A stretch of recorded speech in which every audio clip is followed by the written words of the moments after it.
Let me first of all respond to my friend's comment about the 5-minute game plan for Africa. I think we're all quite experienced here. This is not a group of sort of young people on the subject. I was thinking about it. It's a bit like being Zaza Gabor's 8th husband on the honeymoon night. You know what you're supposed to do, but the challenge is, how do you make it different?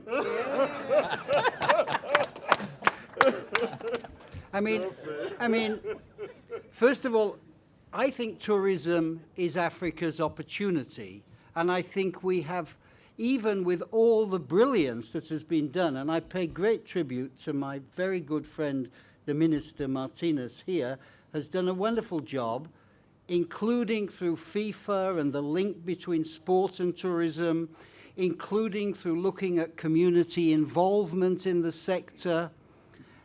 All of these are vital building blocks, but we haven't realized a part of our potential. And let me just make a couple of contextual comments. The first one is, when we talk about tourism, it's a bad word. There's a tendency to think, particularly if you're talking to a banker, they think about people coming for holidays. A huge chunk of tourism, which in economic terms is the measurement of the displacement of economic activity from one area to another area. That can be international, it can be domestic. Tourism is a stimulus for increased economic activity, business and leisure. Nobody gets up and says, well, I'm going to go as a tourist to this destination to have an economic activity, or I'm a business person. You go for your reason, but you create all sorts of economic activity.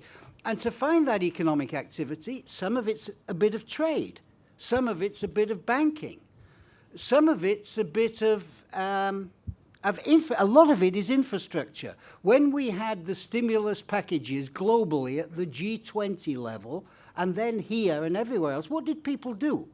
To your point, Andrew, they built high-speed roads. They built high-speed trains. They built new airports. They built new ports. Everybody says that's infrastructure. Who uses these things?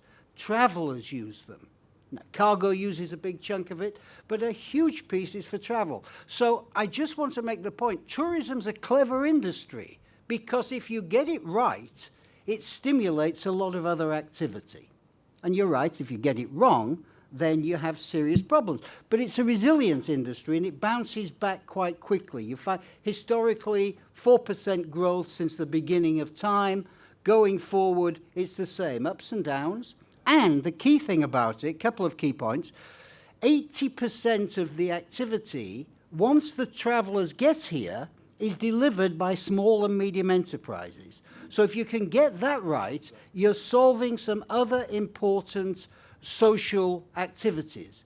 A second point, Africa has the product for the future. Everybody's looking for slow tourism, experiential tourism, the non-developed tourism. The very underdevelopment of Africa is a value added when it comes to the new thinking on tourism. What do you need? You need infrastructure, airports, communications.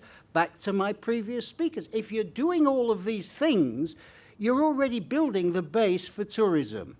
Then why do I say it's the industry for the future? You have whole new markets opening up. You have China, you have India, you have Africa itself with a rising middle class. What do people want to do as soon as they have money in their pocket? They want to travel. So my message this morning is, we should think of this sector as the industry for Africa. When the world starts to move over the next 30, 40 years to the famous green growth agenda, which means that we have to keep the climate under control so that we don't get more than 2 degrees increase. When we do that, everybody's going to have to go to a new kind of lifestyle.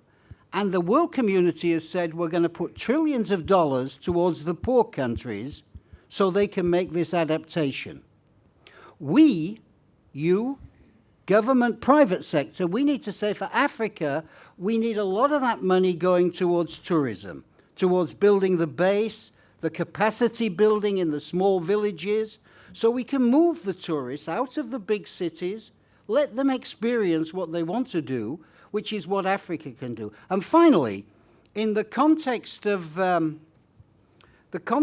the issue, regional economic integration, what is a better way of integrating a region and even between regions than having people travel around, get an understanding of other people, deposit money when they go, because that's what they do, create jobs in those communities, and that's why there's a big opportunity.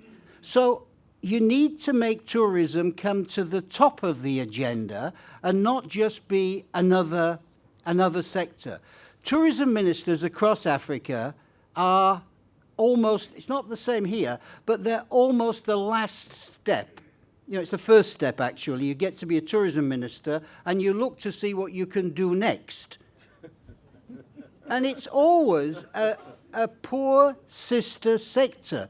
And it's the opposite. It should actually be one of the top promoted. And last but not least, every African country has a comparative advantage in this area, and it's a service sector area. African countries do not have service sector exports.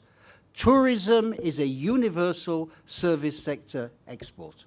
So what are your key recommendations for government and for business? I've only got one key recommendation. You have to look at tourism through a different set of eyes. You have to take actually a perspective where we're moving into a green economy, and there's a huge chunk of money, $100 trillion over the next 30, 40 years, is going to come from the climate change adaptation, 100 billion, climate change adaptation and poverty adaptation. And most of it is going to come to Africa from the rich countries. So put tourism in there and make sure that tourism gets the infrastructure, gets the capacity building, gets the spreading to the communities, and then you've got new funds for that, which you don't actually have inherently in Africa. 3 small points again around what was said. Firstly, on entrepreneurship, I have a friend here in Cape Town who produced years ago a whole series of booklets for school leavers to become entrepreneurs, and he made them into comic books. And they were incredibly successful. And I think we use words like entrepreneurship. We have to bear in mind who the people are who you're trying to turn into entrepreneurs. And I think if you could harness over the coming years, and it's not because it's deprecating to say comic books, I quite like comic books, it's simplifying complex issues for people who often don't have the skills themselves to be able to comprehend. Once they start to get computer literate skills, we have an opportunity to sort of train whole groups of them in ways that have never been done before. That's point one. To the gentleman who talked about it's a generalization to talk about Africa, you're absolutely right. But in a sense, there isn't an option, and I can only speak as a European. In my lifetime, we never spoke about Europe.